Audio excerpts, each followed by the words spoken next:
राम जी बनवले बारे अजब कलाकारी ले मनवा न भरे रानी रूपवा निहारी ले हे कर जा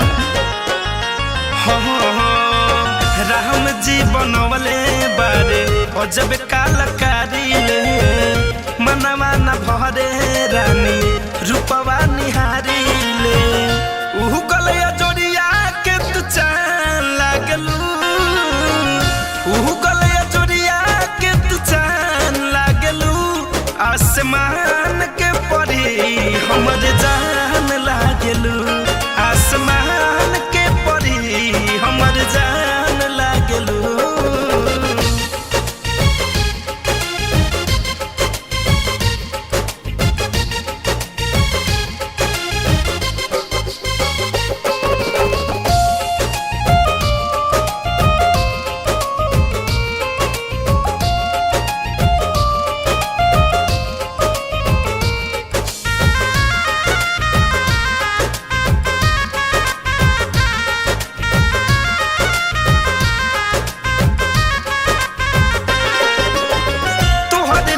धर के धड़कन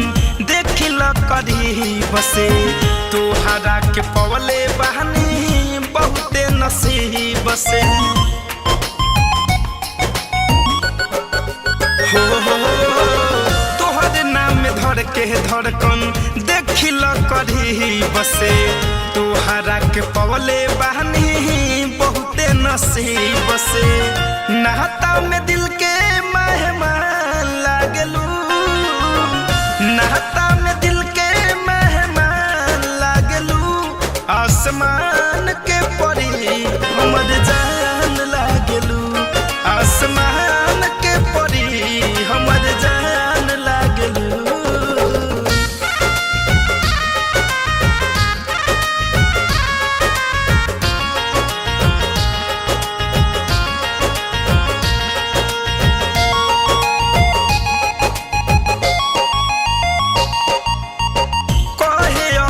से जितेंद्र करे जात कारेलू बतिया करे में मुस्की जब जब मारेलू